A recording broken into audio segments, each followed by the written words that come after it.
Okay, good morning, everyone. Let's get right into the stock market technical analysis.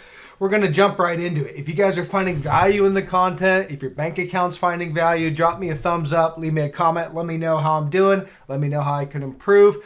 Also, additionally, if you're new, you haven't been with me for a little while, I suggest you take my stock market technical analysis course. That's going to give you a baseline. That's going to give you a core fundamental understanding of how to read the charts, how to develop trade ideas, how to take actionable trades, how to manage risk. It's all in that course. I priced it affordable. I'm not out here just price gouging you on YouTube. It's affordably priced, but it's not free. My time and effort, I don't want to give it away for free.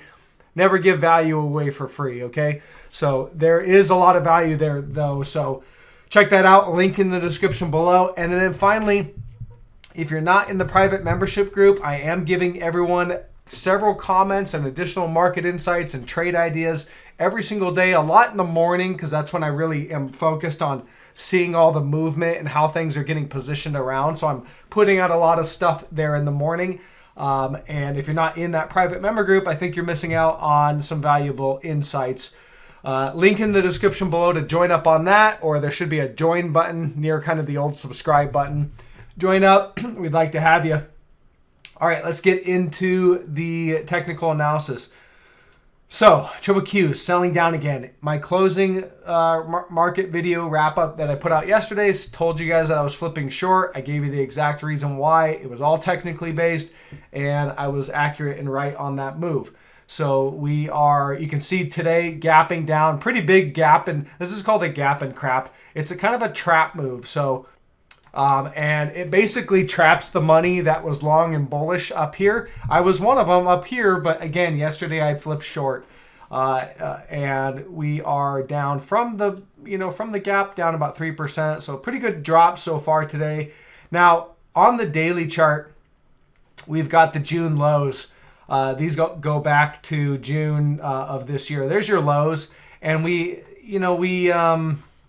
as I roll out, we first hit those lows. We didn't know that was going to be the near-term low, except we did because the charts told us we were likely going to get a rally.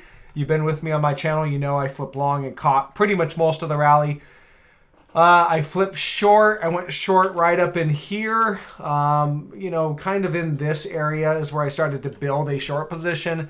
You can go back and look at the time frames, look at those videos I was putting out and telling you guys how I was trading it. It's all right there. We then caught the big move down. This is swing trading, all right? So I'm not going to get you in the exact position, but typically, I get positioned ahead of the moves that I see that are coming. And now we hit the June lows again right here. They did a little undercut of it and then rallied it and recovered it, okay? So, it made it look like it was a bear trap, but the rally has fizzled out and we are heading back down to the June lows now. So just in general, it's bearish. It's bearish that the fact that they hit the June lows for the second time, rallied it, and the rally just fizzled out and we're, right back down there. Now we could chop around, there could be this battle thing going on for weeks or months or whatever. That's possible. We'll keep an eye on that. We need to take out these June lows. Really, I think we get down to about 269. We take out 269. And it should be lights out for the market. And the goal that I have is the profit target, again, right there, 238, all right, 240. That's your pre-COVID highs, all right? We have that marked out. That's where I believe the market's trading down to, and I think we're going to get there, all right? Just what I see in the charts and the price action that we've seen, especially, with today and the last couple days, I think we are going to get there. It's a good probability. No guarantees, of course. But, and then they're probably, if I had to guess, they're probably going to hold it at the lows today and keep everyone guessing if we're going to hold or not. And then next week, I suspect we impulsively sell down. So that's it. I thought maybe it would happen this week, but, I don't know. So that's all I see there. 269, that's a key level to watch for a breakdown. Here's the S&P 500, the SPY. Same look. It has the same look as Triple Qs. You can see breaking down, today, gapping down, heading down to the lows. Those are at about 362, 363, somewhere right in there. There's your June lows. So we break that, should be lights out, all right? And we should head right down to the target on this one, which I have at about 340, 339. That's your pre-COVID highs right there. So again, those are our targets. I think we're going to get there. The probability tells me we're going to get there. That's all I see on these things. Let's look at oil. So I talked about oil being a potential short. I did cover my short trade in XOM this morning. And I mentioned it in the private member group a little while ago. I don't like the price action that I'm seeing. Now, I think there's still a short here, but one thing I wanted to point out is you've got these highs right here, and they're sitting at about 105.75. And we're not really getting a reaction on this downtrend line right here. We're just kind of continuing to move higher. So I have to believe that this downtrend line is not holding yet. And then also we've got this trend line right here that we are breaking out above. And there's just strength today. You know, they sold it a little and the buyer stepped right in. So we may want to pop this high right here, 105.75 or 105.50. And if we do it soon, we'll probably still keep the bullish or the negative divergence. So it'll look something like this. We'll just move this up a little bit. The PPO for sure would still have negative divergence. And that will likely be our divergent high. And then at that point, we'll probably get a pretty impulsive breakdown. So that's all I see. I just figured it's not kind of acting today like I wanted it to. So I closed it out, covered it for a small loss. Just the name of the game. And we'll look for this trade to see how it sets up in the future. Okay, moving on to gold. So gold bullion, it's playing out exactly like I've talked about, guys. It's all in the charts, and it's how you read the charts, which will give you at least a good probability that you'll be able to, anticipate where the market goes. It's all the information's here. So bullish divergence on gold bullion. Now the other day we hit this trend line resistance, so I figured we'd have at least a reaction, a pullback. Support's about 1680. There's your pullback. We came all the way down to 1690. They stepped in a little early, and that might be it. So now what I'd be looking for is a breakout of this trend line. All right, that's kind of going to be your next, objective buy signal. You either buy on breakouts of resistance or buy at support. Support's about 1680. Breakout is, this trend line. GLD, that's their ETF. Now it had a pullback right to support. 158. When I look at that one, if I roll back on the daily chart, and you can see here, see that support? It was resistance there, support 2 times there, support right there. Okay, we had a false breakdown or a bear trap, right? That's a bear trap. That bear trap came with bullish divergence, so it told us that was likely going to be a bear trap. Sure enough, it was. Broke out. Now we get the pullback back down to support at 158. And it's objective to go long right there. So, and it's holding up. I'm seeing the price action today, and there are buyers in there buying it at this support level. So as long as 158 can hold, and it should, then I think we can rally from here. All right. So gold proxies continue to be a buy the dip kind of pattern for me. I'm looking for opportunities to buy the dip in some of these things as they continue to look bullish. When I look at the miners here, GDX looks like a bull flag to me. Like we had the flagpole, we're flagging out, and it's going to send us up to about 28.88, somewhere right in there. That should be resistance. You can see that was support before. So I think that's where we're heading, all right, from where we're at. That looks like it's got another 15% to go before we hit that. So that's what I got on that one. All right, let's look at Tesla. Tesla, again, the funny thing about Tesla, is the chart told me it was time to short Tesla when we broke this daily trend line right here. This was kind of your daily support right there. And we broke. I pointed out the negative divergence that had been building, so I have it kind of marked out. There's a divergent high. There's another one. So again, this was all set up for you guys weeks ago. The fact that this trade, the way it's playing out now, it was all set up weeks ago, and we got short back here, when we had this breakdown. But it's funny because I go over to meet Kevin and I see his channel, and he's talking about he's going into court filings, and he's going into, he's looking at court filings of Elon Musk and how he's, having to, there's this Twitter thing going on, and he's looking at, he's talking about what could happen if this and that. Meanwhile, we're cashing money. All right. So again, if you guys follow that guy, you do it for entertainment only. He's kind of clueless, I think, when it comes to to stock trading, at least. And don't mistake brains for a bull market. Okay. In 2020, and that's pretty much when he came to, when he got all his subscribers, the guy, everything was going up because the Fed was pumping crazy money. All right.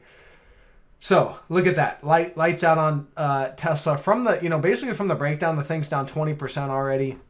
Now I see a little bit of support. It's a little tricky. I'm having a little bit of a hard time finding a nice clean support, but I got something here at about 207. It's about 207. Okay. So I got a couple reactions right in here. There's a reaction right there. There's one right there. And then there's a couple right there. So I think that's our support area. And then we got earnings coming up too. So we'll see where this sells down to. Now, the big support is about 183.84. Okay. Earnings are probably not going to go well. Fundamentally, this thing is not, prices are rising and and interest rates are inhibiting people from buying cars. I know I have a friend who works in an RV dealership and they're seeing a big slowdown. So yeah, that's it on Tesla. Apple, pretty much, looks like more downside on Apple. I have to go to the weekly chart to give you guys the bigger picture. There's the bull trend going back to 2009, all right, in Apple. If you guys can't replicate my charts, one, you should take my course because I kind of show you how to set it up. But two, use log scaling, all right? That's kind of key. We always use log scaling when we're charting, especially longer time frames. So there's your bullish trend going back to 2009. The Fed did this. This is what the Fed did. They created this big bearish rising wedge and kind of broke it out of the channel. Well, again, now we're pointed straight down. I think we're heading down to the bottom or the top of the channel. Probably get a reaction there, some sort of a multi-week, maybe multi-month bounce. And then I think we break down and head to the bottom of the channel. And even if we do that, we're still in a bull market in Apple because the bull market is this trend, all right? So we could get down there and still say, well, this bullish trend's still intact. But again, that's where I think we're heading. When I roll down to the hourly chart, you see a little bit of a trend line here to watch, downtrend breaking down. Now, they could rally it. Maybe they try to hold and make a higher low, all right? They could try that and maybe rally it up to the trend line. That's possible, but, we'll see. It all depends on if the Qs is going to hold that level. And I don't think it's going to, but it could. So we'll see. Okay, First Solar. So First Solar, we go to the daily chart first. Take a look at that. All right, this one's been a real kind of annoying. It's been going sideways for the last couple weeks or months, I guess, whatever that is. This is a daily chart. But again, I talked about this yesterday. We made a new divergent high right here back on the 4th of October, and it's been selling ever since. I figured that was probably the end of that divergent high was going to be the end of the rally, and it was going to start to fail here. And sure enough, you can see big red breakdown candle, followed by more selling, followed by more selling. Okay, so they're selling. That's it. They are selling this thing. Now, we need to take out the lows here. Right now, basically right down here. We need to take those out to get away from this sideways price action. I think we're going to get it, but that's it. Now we have negative divergence. That was in play. So again, it's working. I mean, I'm profitable on the trade today. It's a profitable trade if you shorted it. We need more selling. Price target still remains this gap fill at 78, And we'll step in a little early and cover our shorts just ahead of that, all right? But that's the price target. Continues to work. Run. All right, look at that one. So we're almost there, guys. Run was a short trade. Again, I shorted it right here on September 20th, okay? And if you shorted that with me, and again, everything in my channel is just opinion. It's just me reading charts, not financial advice. But then you're up 26% on that trade. So that one, our price target still remains about 24. We're going to step in a little early and cover. But we're getting close. We might get there today. We'll see. Probably. It looks like we're heading straight down. So that's all I got on that one. Now it could go lower, but you're likely going to get at least a reaction at this gap fill. There's a gap right here, so probably at least get a bounce back up to the 200, I would think. For me, I'm going to exit the trade at or near gap fill. This one, ABBV, not a great short because it's a value stock. It pays a decent dividend. I shorted it yesterday. For me, it was kind of just a quick play. But I noticed that it was getting, there's a trend line right here. All right, you see the trend line, and you can see we were basically back testing it. We failed it and came in for a back test right there. I have support. My first level of support's about 138. I covered this trade this morning. Took my profit. I'm not that interested in shorting this one, but I did see a quick little opportunity, so I grabbed it. So I'm not short this anymore. I just wanted to point out. Now, I do think it probably can continue lower, but again, it's going to be a slower roll just because, this thing's paying a 4% dividend. It's just a value stock. It's going to be a slower roll than some of these growth stocks that we're shorting. So that's it on that one. Okay, so getting back to the triple Qs, you can see we're heading down to that last level of defense. I think we're going to break. It may not be today, but the probability is elevated now that we are going to get that breakdown, especially with today's price action. So guys, drop me a thumbs up. Hopefully you're getting value out of this content. Check the course out. If you haven't done so, I highly recommend that. It's if I could sit down with you side by side and teach you and show you the charts one-on-one, I would teach you what's in that course. That's I put all that information in that course. So check that out if you're interested.